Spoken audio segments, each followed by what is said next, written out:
Throughout her extraordinary career as poet, storyteller, musician, memoirist, playwright, and activist, Joy Harjo has worked to expand our American language, culture, and soul. A Creek Indian and student of First Nation history, Harjo is rooted simultaneously in the natural world, in earth, especially the landscape of the American Southwest, and in the spirit world. Aided by these redemptive forces of nature and spirit, incorporating native traditions of prayer and myth into a powerfully contemporary idiom, her visionary, justice-seeking art transforms personal and collective bitterness to beauty, fragmentation to wholeness, and trauma to healing. Please congratulate and welcome Joy Harjo, who will give our annual Blaney Lecture.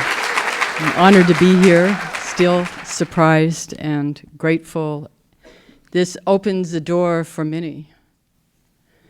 And I stand up here not alone, but I stand up here with many. I stand up here with Mayor de la Sueur, who, when I come into New York, I always think of all the stories. And I remember there was a huge writers' conference in the mid-'80s, and I can't remember the name of it. And they tried to kick Mayor de la Sueur out of the lobby because they thought she was a bag woman. You know, and she was laughing about it. She was wonderful. I think of Tilly Olson, who gave me flowers before one of my first performances here. There's just so many. And so many of us together, we're writing on this large poem together.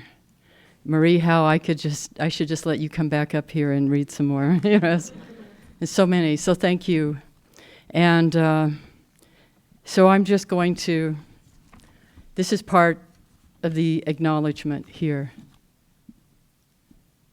Agasamet, Hisagadamasi, Pomadi, Mowe, Tawigas, Pogohoyan, Ye Giadi. Mon agalechka hithlin, pogalajan, abia yatlis. With praise for the breathmaker through whose intent we arrive here with songs and poems, and by whose grace we leave. I want to acknowledge the land on which we are gathered and the keepers of this land. This area was taken care of by the Lenape people. They are also known as the Delaware. The name Manhattan comes from Mannahatta, which translates as island of many hills from the Lenape language. The transaction with Peter Minuit, German-born and director of the Dutch colony of New Netherland in 1626 for the so-called purchase of the island was under a tulip tree in Inwood Park. As there was no concept for selling land, that idea is difficult to grasp in the indigenous mind, for there was no place for such a concept. I imagine the Lenape thought the gifts were an exchange, a thank you for allowing Minuit's people to rest there. In 1933, Lenape descendants appeared in New York City's hall and asked for land to establish a reservation in Inwood Park. They were denied. That same year, the tulip tree was felled by a storm. Keepers are assigned to take care of the lands. They're the ones who feed the land with songs, with poetry. When the keepers are forcibly removed, then there is disturbance in the land and with all persons who depend on the land. This land and peoples here now have always taken good care of my poetry here in New York City. From the time of my first visit to New York City in the late 70s, when Ishmael Reed brought several poets into town for an historic multicultural poetry reading. This is when I first heard the poet Jane Cortez. She opened the first doorway for me between the written word and the spoken sung poetry of my traditional ceremonial Muskogee people. I believe even written poetry is usually, essentially, I should say always, oral. She has left this world, but her spirit trail still shimmers here. I can hear her griot invocations assisted by her African jazz, backup, bebop jazz band, her fierce, punctuated, funky get-back phrasing of, and there it is. Mado, Jane Cortez, and thank you, those ancestors who came down through you in words and music all the way back to Africa, to the heart of the Americas. Like the Muskogee, they know that a metaphor that can hold fire and water can evoke power to heal. Most of the Lenape of Delaware were moved to the Ohio River Valley. Then they were moved to Indiana, then to Missouri, then to Kansas, then in 1867 to the Cherokee Nation in Indian Territory, which became Oklahoma. And there are still Lenape here in the city. Richard Calmet Adams, a Lenape poet, 1864 to 1921, was raised at Russell Creek in Indian Territory, now Oklahoma. His father was a Baptist minister, and two uncles were chiefs of the tribal nation. Unable to afford law school, Adams taught himself law by reading. He represented the Delaware Nation in Washington, D.C. from 1897 to 1921 and published 5 books of the about Delaware history and culture. He was an active keeper of the rights of Delaware people, especially land and mineral rights. Because we are here in Lenape territory, I want to read a poem from Richard Calmet Adams. I'll read 2 stanzas from his 11-stanza poem to the Delaware Indians from the collection edited by Robert Dale Parker. This is an incredible collection, Changing is Not Vanishing, American Indian Poetry to 1930. To the Delaware Indians, and you can tell this guy is a lawyer, predominantly, but still. If the Indian seeks the government there his grievance to relate, he must first obtain permission from those who rule the state. If his rights are there, denied him, and an attorney he would seek, he is sternly then reminded he has no right to speak, for under section so-and-so which guides your legal move, you see no attorneys can appear for you except if we approve, and if, in our opinion, your claim does not adhere to the interest of the public, then your cause we cannot hear. This is a Christian nation, they oft with pride maintain, and even on their money, their faith they do proclaim. And none can hold an office here in this Christian land unless he believes in heaven and the future state of man. In every town are churches, God's word is everywhere. Even legislation, good or bad, begins each day with prayer. This is the home of freedom where justice rules the land, and all, save Indian people, their rights may here demand. Nothing much appears to have changed at all in the political climate. The Delaware people are still fighting for their independence from Cherokee rule. They do throw a good powwow up in Copan, Oklahoma these days, though. The earliest recorded written poem by a native person was composed by Eliezer, who was a senior in college at Harvard College in 1678. He most likely died before graduating, they say.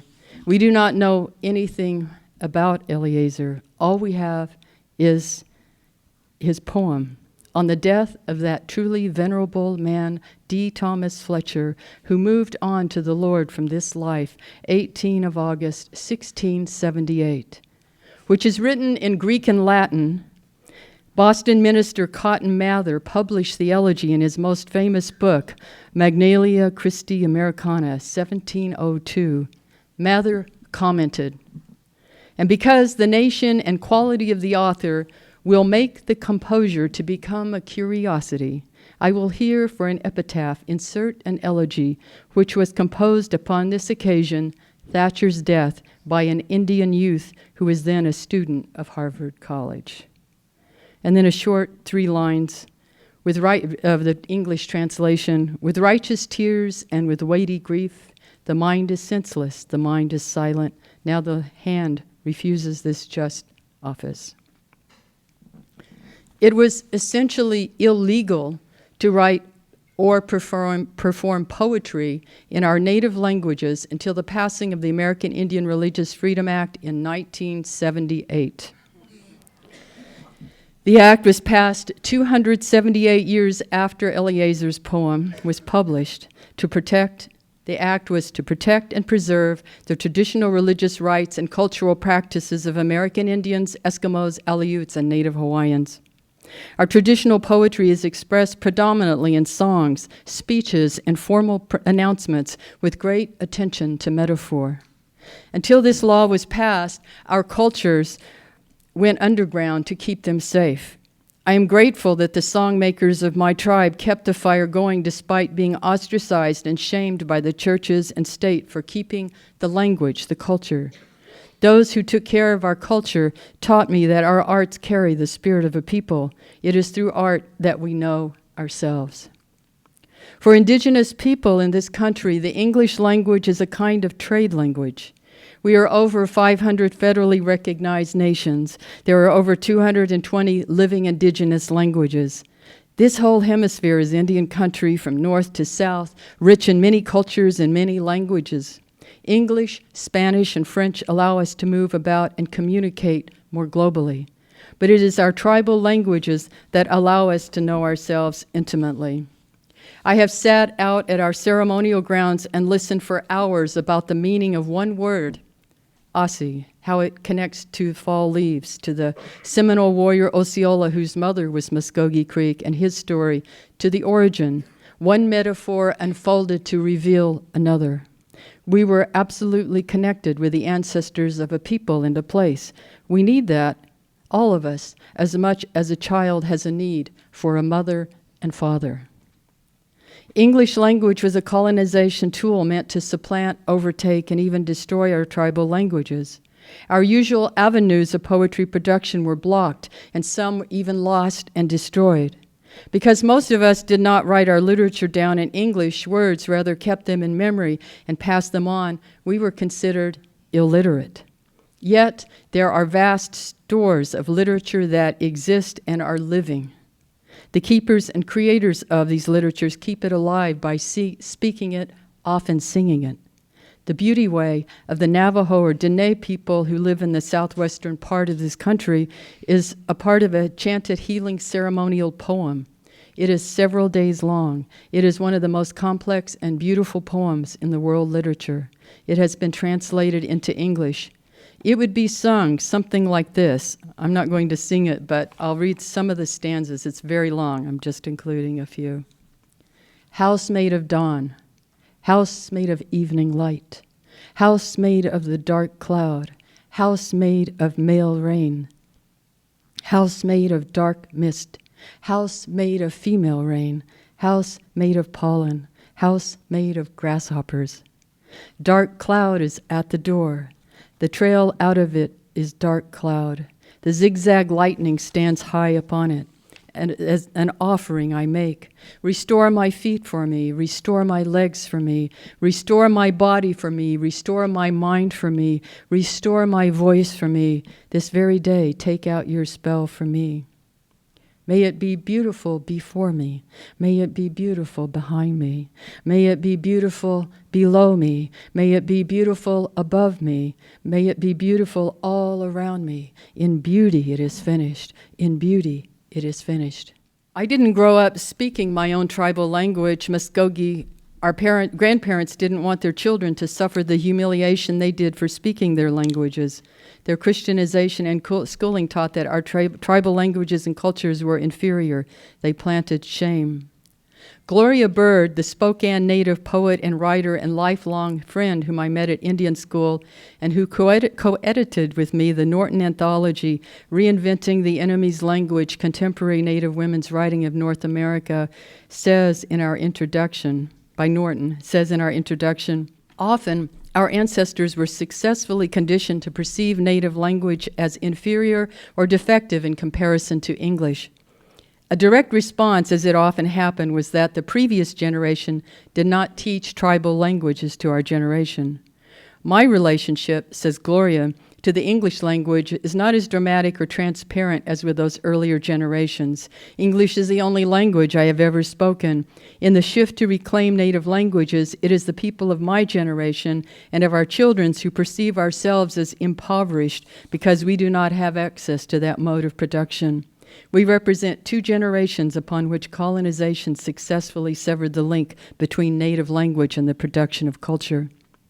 In the long process of colonization, what has survived in spite of the disruption of native language is a particular way of perceiving the world. For example, she says, my aunt once, when we were looking at what was left of Mount St. Helens, commented in English, "Poor thing." Later, I realized that she spoke of the mountain as a person. In our stories about the mountain range that runs from the Olympic Peninsula to the border between southern Oregon and northern California, our relationship to the mountains as characters in the stories is one of human to human. What was contained in her simple comment on Mount St. Helens, Luwit, was sympathy and concern for the well-being of another human being, none of which she had to explain. Bird goes on to say, it is at this site where reinventing can occur to undo some of the damage that colonization has wrought. In becoming attentive to the nuances of the English language and its ability to capture us, we can eliminate from our vocabulary terms of domination, such as speaking of ourselves as a minority in relationship to dominant culture. End of quote.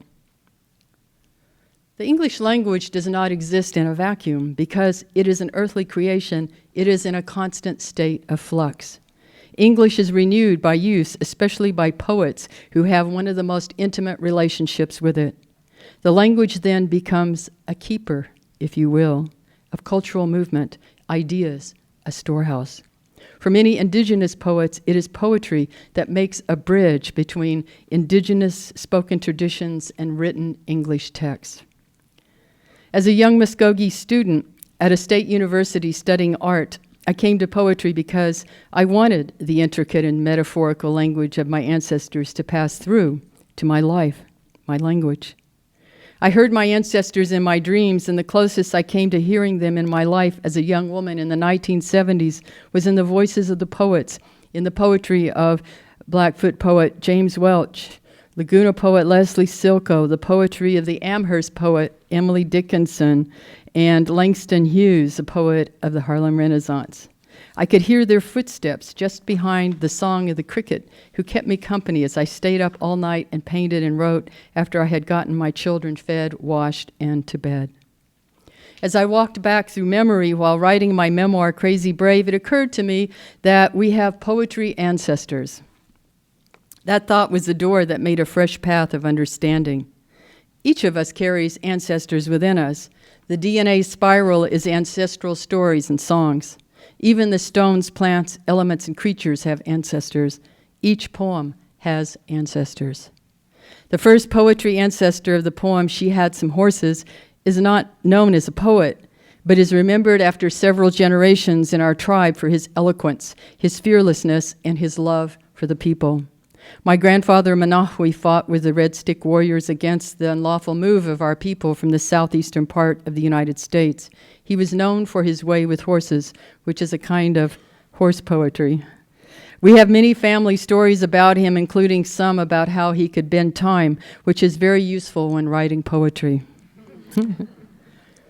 Another poetry ancestor would be the singer-creator of the Beauty Way, because when I began writing poetry at the same time I began my study of Navajo language. Navajo horse songs were also necessary to the creation of that poem. There would be no She Had Some Horses without Walt Whitman and his American Embrace, or without Jane Cortez, Adrienne Rich, Anne Sexton, or Simon Ortiz. Alexander Posey, the Muskogee Creek poet, who was the most recognized indigenous literary writer of his time, is another poetry ancestor. He is also literally one of my ancestors. He was related to my father's mother's mother, her cousin. He lived from 1873 to 1908 and grew up speaking the Muskogee language in Indian Territory until his father required him to speak English at the age of 14. The territory became a state the year before he died. His favorite poet was the Scotsman Robert Burns, so Burns becomes part of my poetry genealogy. Posey was a traditional in his fluency of tribal culture and language, but contradictorily, he was also an assimilationist. He felt that it was the only way to preserve Creek identity. His poem, My Fancy, is prescient. It predicts his death by drowning. And The Bluebird, probably his shortest poem, a winged bit of Indian sky, straight hither from its home on high. Each poem or song has a genealogy of sorts. When I speak with singers from our ceremonial ground about a song, they tell you who taught them the song, where the song came from, who has the authority to sing or speak it, and the meanings make a map that sometimes connect you to a lonely serviceman in Japan, or to the journey over the Trail of Tears from what is now known as Alabama to Indian Territory or Oklahoma. Though Posey was a known American poet, he was not included alongside Edgar Allan Poe or Henry Wadsworth Longfellow in our English classes, though we had a very high percentage of Creek students in Tulsa public schools. Tulsa, where I grew up until I left for Indian school, is a Creek Lojibova tribal town that was moved from our homelands. Tulsa is short for Tallahassee, Old Town, Tallahassee in the Muskogee language. The first time that I ever knew that there was ever such a thing as a native poet was when I met the Acoma poet Simon Ortiz. I was an art major at the University of New Mexico studying painting and photography. I felt incompetent with words, though I was a voracious reader of literature and obscure metaphysical texts, and medical texts too. When I heard Ortiz's poetry, it opened the door of possibility. For the first time, I realized that natives could be writers of poetry. Poetry could be about the lives of native peoples living now. Poetry could be of an English that was spoken among us in our native communities now. It could be a vehicle for holding sacred, even political truths. It is a dynamic web, this ancestral poetry web. When I began studying poetry at the University of New Mexico, I wanted poetry that closely mirrored tribal experience, so I looked to Africa. It is there I found the Ugandan poet Okot B. Patek, who I got to meet in Amsterdam, and that was a high point for me. His Song of Lowino is a classic, a post-colonial protest lyric. It is in the voice of Okol's wife, Lowino, who is watching her husband disappear from tribal ways that made meaning for every increment of life into the colonial power dream that was singular and dangerous. My husband's tongue is bitter like the roots of the liano lily. It is hot like the penis of the bee, like the sting of the kalung. Okol's tongue is fierce like the arrow of the scorpion, deadly like the spear of the buffalo hornet. My husband, he behaves like a hen that eats its own eggs. In 1969, the Kiowa poet, novelist, and painter Ian Scott Momaday won the Pulitzer Prize for his novel, House Made of Dawn. The Beauty Way chant is a kind of holographic structure over which the storytelling forms itself. His literary accomplishment is the starting place where, when considering a contemporary map of indigenous American and poetry of the Americas. Momaday is essentially a poet-novelist whose language is of a similar convoluted and tangled beauty, similar to Toni Morrison. This map has roads that go way back to the first singers, the singers of the creation stories that map our first emergence places. If I follow the tracks of those who carried the songs to here, it might sound something like this. Once the world was perfect, and we were happy in that world. Then we took it for granted. Discontent began a small rumble in the earthly mind. Then doubt pushed through with its spiked head, and once doubt ruptured the web, all manner of demon thoughts jumped through. We destroyed the world we had been given for inspiration for life. Each stone of jealousy, each stone of fear, greed, envy, and hatred put out the light. No one was without a stone in his or her hand. There we were, right back where we started. We were bumping into each other in the dark. And now we had no place to live because we didn't know how to live with each other. Then one of the stumbling ones took pity on another and shared a blanket. A spark of kindness made a light. That light made an opening in the darkness. Everyone worked together to make a ladder. A wind clan person climbed out first into the next world, and then the other clans, the children of those clans, their children, and their children, all the way through time to now, into this morning light, to you. One night, Momaday was deep in wordlessness while composing his essay, The American Land Ethic. He thought about the old Kiowa woman who impressed herself on him with the power of her being, her aura of knowledge, one hot day in the prairies of southwestern Oklahoma. He says her name to himself, Kosan. And then, "Be careful of your pronouncements, grandson," she answered. "You imagine that I am here in this room, do you not? This is worth something, you see. I have existence, whole being in your imagination. It is but one kind of being, to be sure, but it is perhaps the best of all kinds. If I am not here in this room, grandson, then surely neither are you." "You are indeed very old," said Mama Day, "and you have seen many things." "Yes, I imagine that I have," she replied. Then she turned slowly around, nodding once and receding into the language I had made. And then Mama Day imagined he was alone in the room. Of course, Mama Day, being the exceedingly eloquent Mama Day in his ability to conjure with words, his poetry ancestor appeared and entered the room. Such is the power of words. Most of us wouldn't be here in this room here without the gifts of poetry ancestor Wallace Stevens. The American field of poetry would be a different shape without his influence. The Snowman remains one of my favorite poems. It's shamanic, a kind of Zen becoming from the nothingness of a moment. One must have a mind of winter, to regard the frost in the boughs, and to have been lonely, of the pine trees crusted with snow, and to have been cold a long time, to behold the juniper shagged with ice, the spruces rough in the distant glitter of the January sun, and not to think of any misery in the sound of the wind, in the sound of a few leaves, which is the sound of the land, full of the same wind that is blowing in the same bare place. For the listener who listens in the snow, and nothing himself beholds, nothing that is not there, and the nothing that is. If I attempt a quick Muskogee reading, I might say that it is a poem to keep one warm in the midst of winter.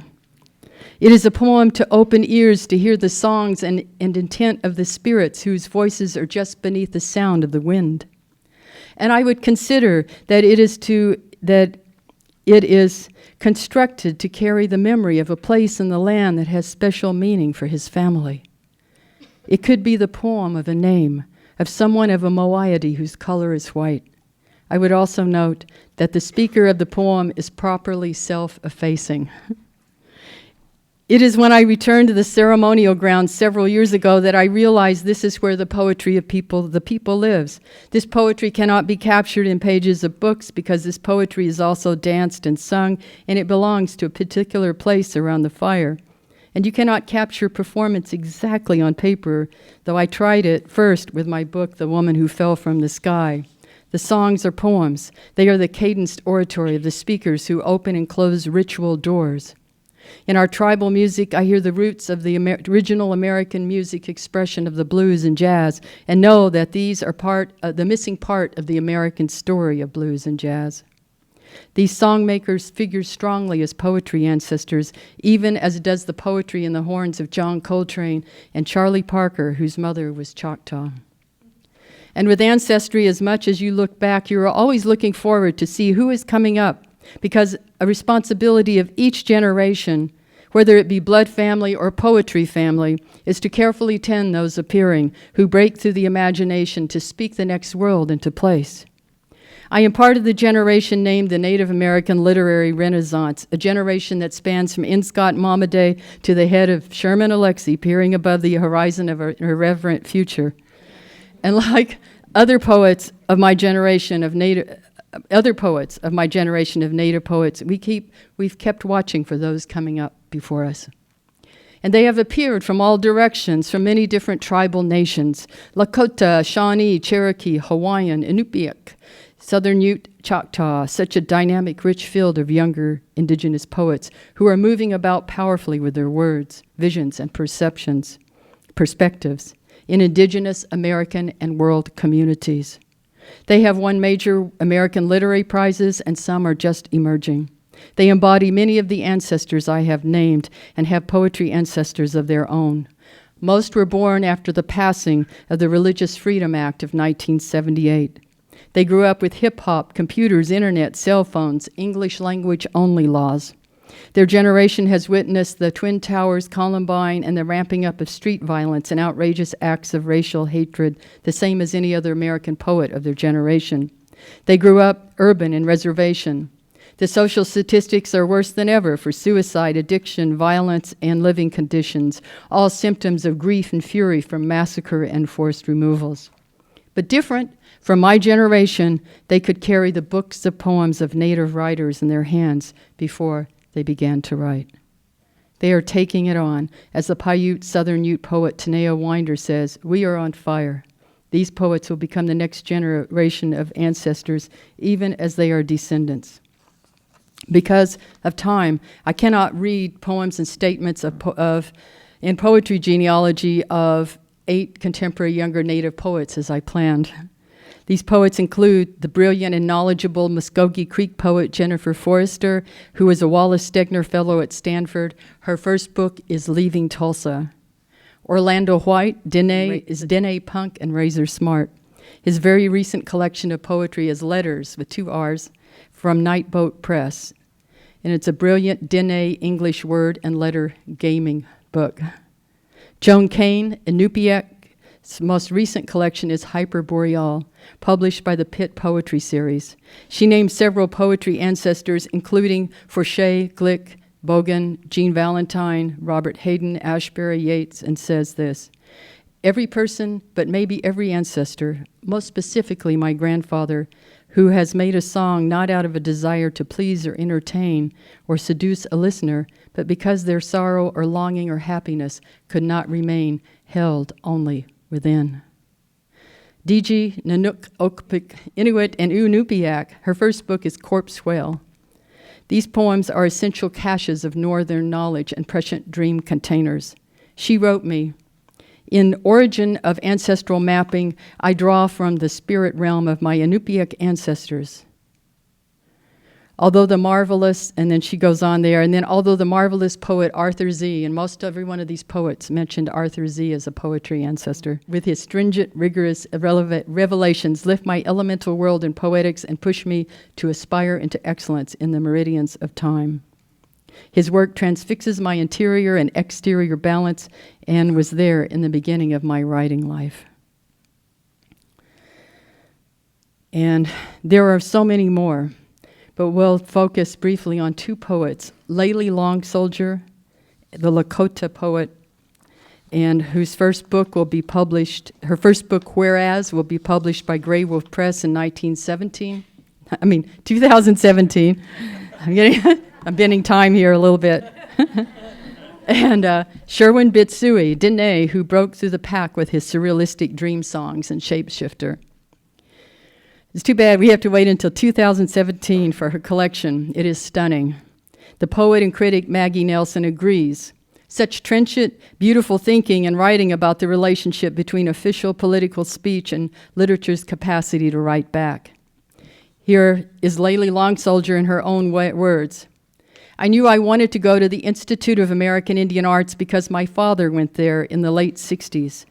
IAIA didn't have a music program, so I thought I'd give poetry a try. I watched IAIA students and alumni of the poetry program like Sherwin Bitsui, Orlando White, D.G. Okpik, Kathy Rexford, Jennifer Forrester, Santi Frazier, Sarah Ortiz, and I saw a passion that was almost physical. I could feel it when I watched them talk to each other, when they read, as they sat quietly and worked. I felt drawn to it, I guess. There is no other way to put it. Arthur Z. and John Davis were teaching at IAIA at the time, and they were likewise, from afar, these mysterious, hard-working people I wanted to be near. So the poets and artists of IAIA have always been in my poetry family and ancestry. Once I started studying, although I struggled with writing, it felt like poetry fit. I distinctly remember the day that Eleni Sikalianos came to campus and introduced us to Gertrude Stein. Stein's work said to me, "You can do what you want with language." That permission changed everything. I discovered how sound, in capital letters, communicates as much as the word.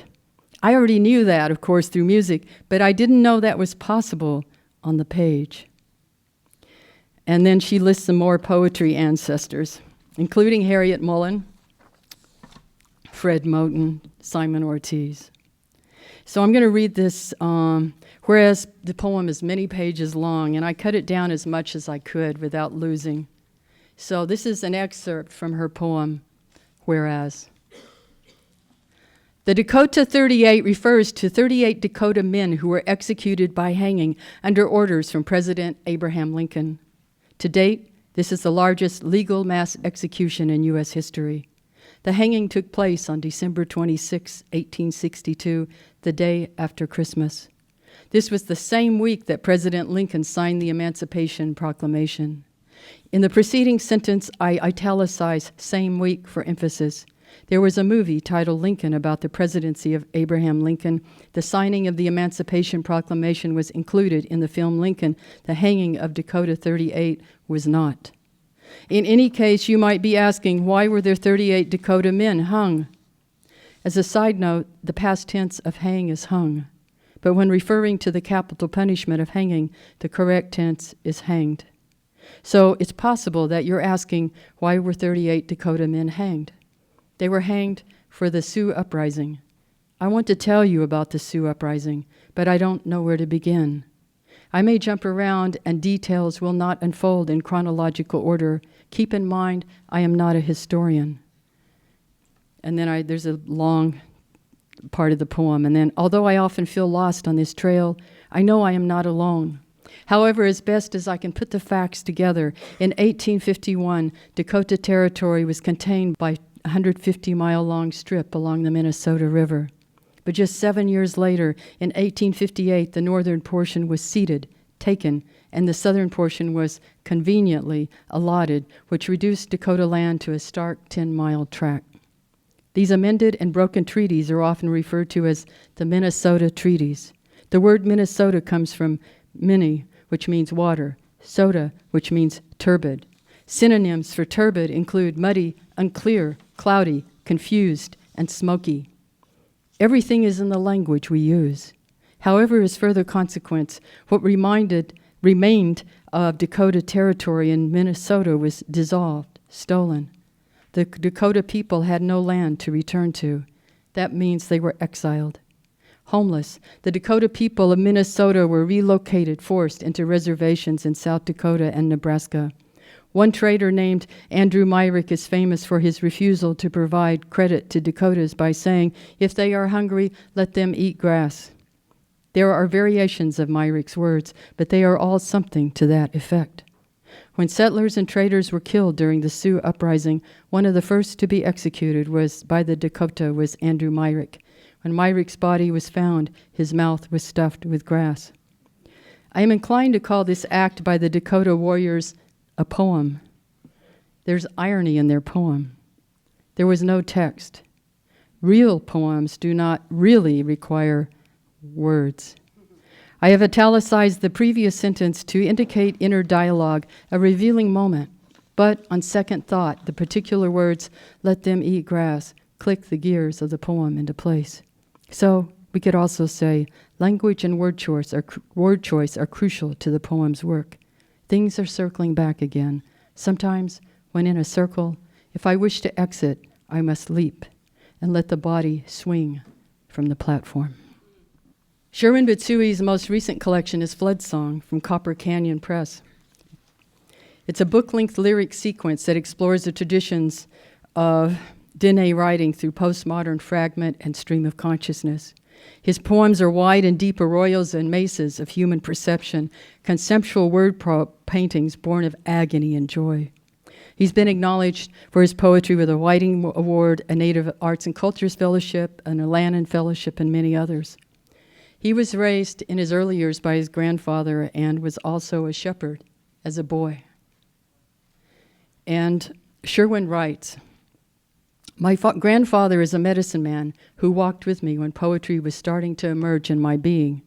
Is highly influential. Our songs, connected me to all things.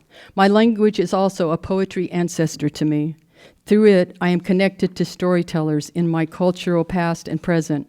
Naming the world through Dene equips me with the ability to observe, interpret, and name things poetically.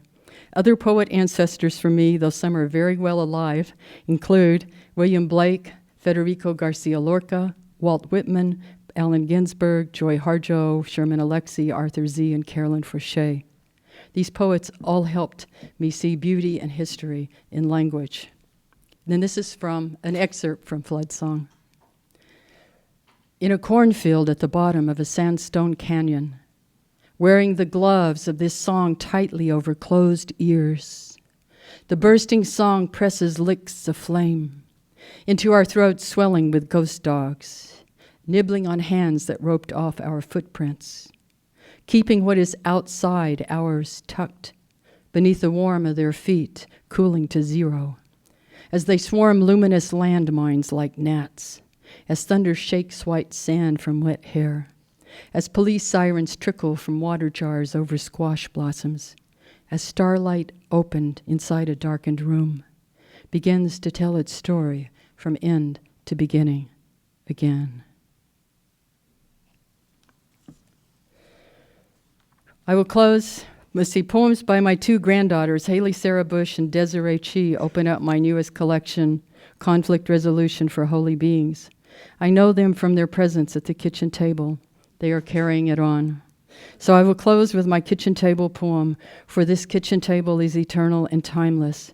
Eliezer is at this table, Alexander Posey, Wallace Stevens, Mama Day, Leslie, Hyde Erdrich, Annette Arkakita, Ray Youngbear, wonderful poet, W.B. Yeats, Richard Hugo is at this table, James Wright, Audre Lorde, Hanani K. Trask, and so on and so on and so on.